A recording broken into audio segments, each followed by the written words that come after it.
Welcome to Wrong Time Watch. My name is Kevin, and in this video we're looking at the Axios Pathfinder in my left hand and the Traska Summiteer.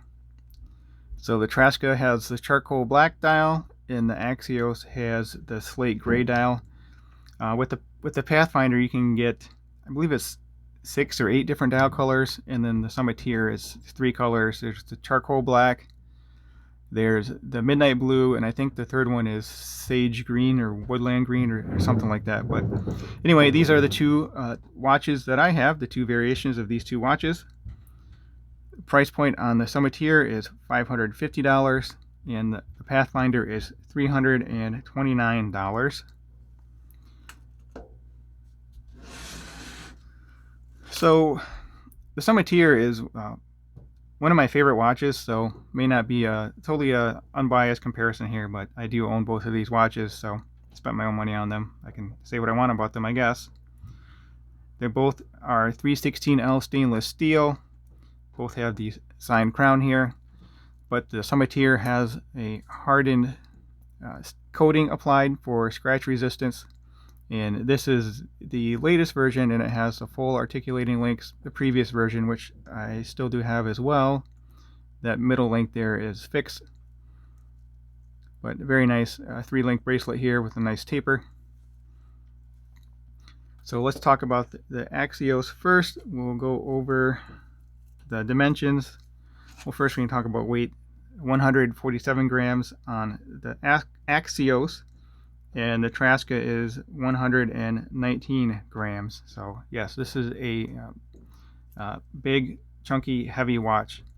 Actually, the dimensions aren't that big, so I really can't figure out why it's so heavy. But it is a heavy watch. The scale doesn't lie.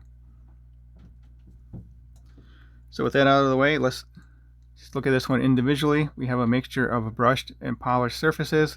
It is a nice looking watch. I like how the dial looks with the applied indices, the styling of it. It's a nice watch, especially for the $329 price point. And the bracelet with the chamfered edges and the polishing on these bracelet links is very nice. Brushed and polished surfaces here. Same thing with the clasp. We have a brushed and polished surfaces. The clasp is signed.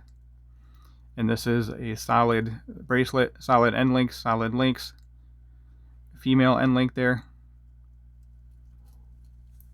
Middle portion of the clasp is milled. The safety clasp in this portion are stamped. We do have 6 micro adjust on here. And it does have this nice engraved case back with the Pegasus on there. So the dimensions here. Looking at 47 lug to lug. Case diameter is 40. Thickness we're looking at 12.4 thick. Lug width 20. And the bracelet does taper. Tapers down to 18. I would like it more if it tapered down to 16. But still, it's a decent watch. It's a good watch for the price, especially. Let's take a closer look at the dial here. This is a textured dial, which I do like, textured dials.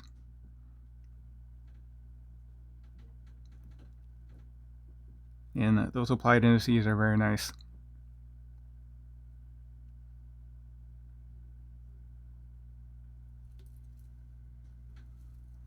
A 200 meter water resistance on this one.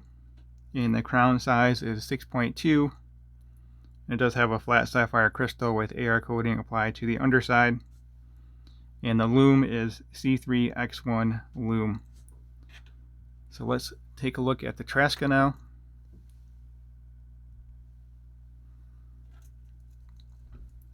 This is a nice watch. It really reminds me a lot of the Explorer, the Rolex Explorer, the old, well, I guess it's new, the new and the old 36mm Explorer. This is a little bit larger though. So kind of closer in size to the previous generation Explorer. Looking at 46.4 lug to lug, case 39mm case. Thickness is 11.4 millimeter, and lug width is 20, and that does taper down nicely to 16.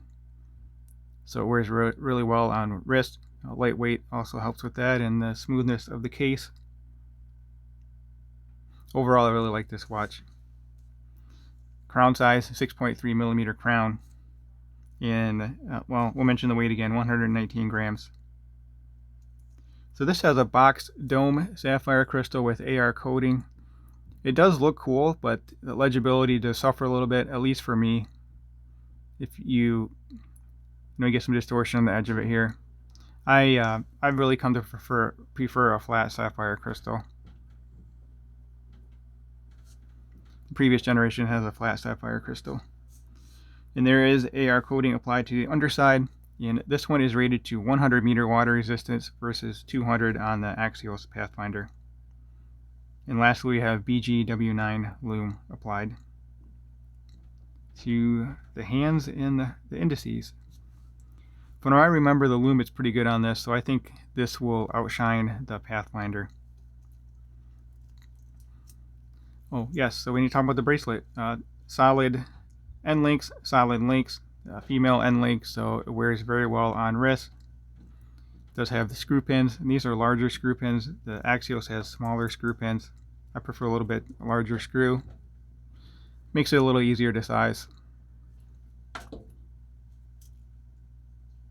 As far as sizing bracelets, I use... I did my other screwdriver. Anyway, I use these guys here. I have a link in the description if you want to pick one of these up. Oh, there's the other one.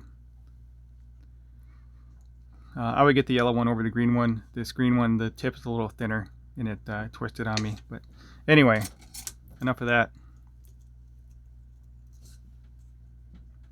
So the movement on the Traska is one of my favorite movements as well, the Miyota 9000 series. This one specifically is the 9039 movement, which is 8 beats per second, so it has a smoother sweep than the Axios.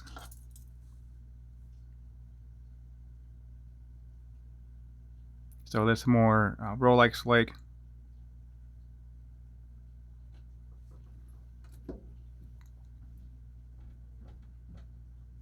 And I mentioned it does have the coating, the scratch-resistant coating, and that's good for 1,200 hardness on the Vickers scale versus 200 for your typical 316L stainless steel. So it should be 6 times more scratch-resistant.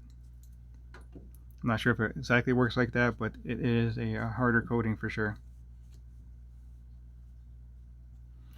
Alright, let's get this on wrist. I think we went over all the specs. If I missed anything, feel free to ask in the comment section and I will reply with that information. Milled clasp, and it has just this portion is stamped. It is signed. It doesn't have the safety clasp like this one here has, that little guy there, and I prefer the cleaner look of this clasp.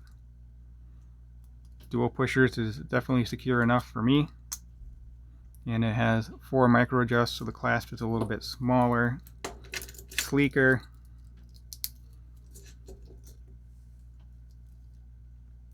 Big difference there in the clasp, well, the width as well.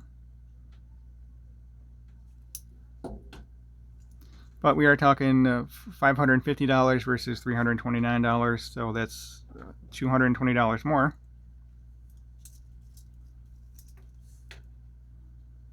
Yeah, I have not worn this watch in a while. I don't think I zoomed in on the dial yet. Let's zoom in. It's everything's applied, and it does have this little circular dish on the inside. Hopefully you can see that with this lighting. I think we can see it there.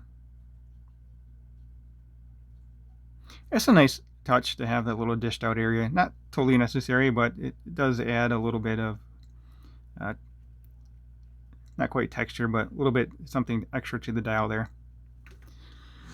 Alright, let's zoom out and get this on wrist.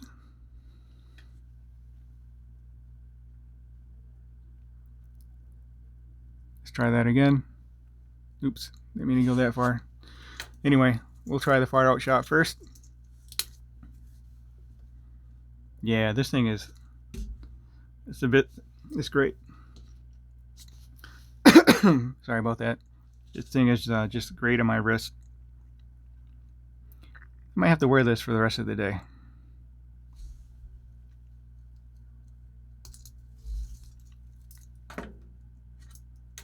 Now we'll put this one on and go back to the other one in a moment. I like to do with the farther out zoom and then zooming in. Give you a little bit different look at it. It's not a bad watch either. I just prefer the Summiteer. Like I said in the beginning, I'm kind of biased towards the Summiteer. But I think I'm going to sell that one and I'm going to just keep the Gen 1. I don't know, I haven't decided yet.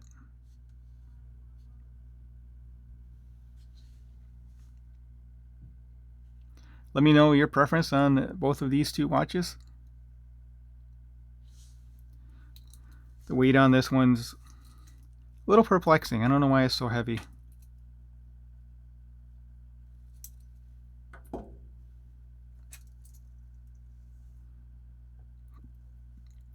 Such a nice watch. I like the curved case too.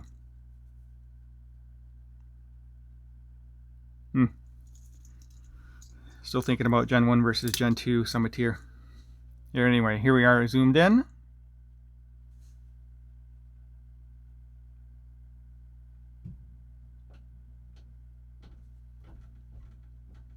Really like the curved case shape on this versus just having a slab side straight up and down like that there.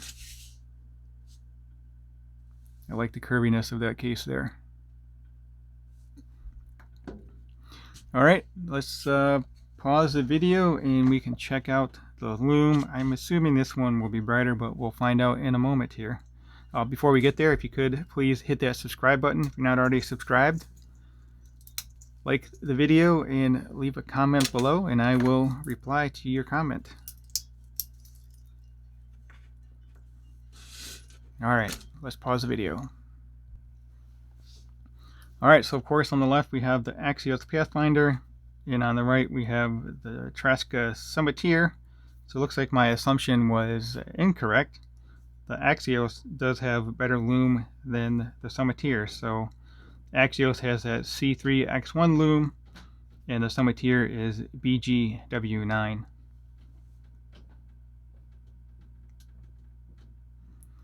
But, you know, overall I'm happy with the lume on either of them. Really like that 369 dial layout, and but the Axios does have the applied indices, which is a plus as well. So anyway, that will conclude this video. As always, thank you for taking the time. Thank you for watching, and goodbye for now.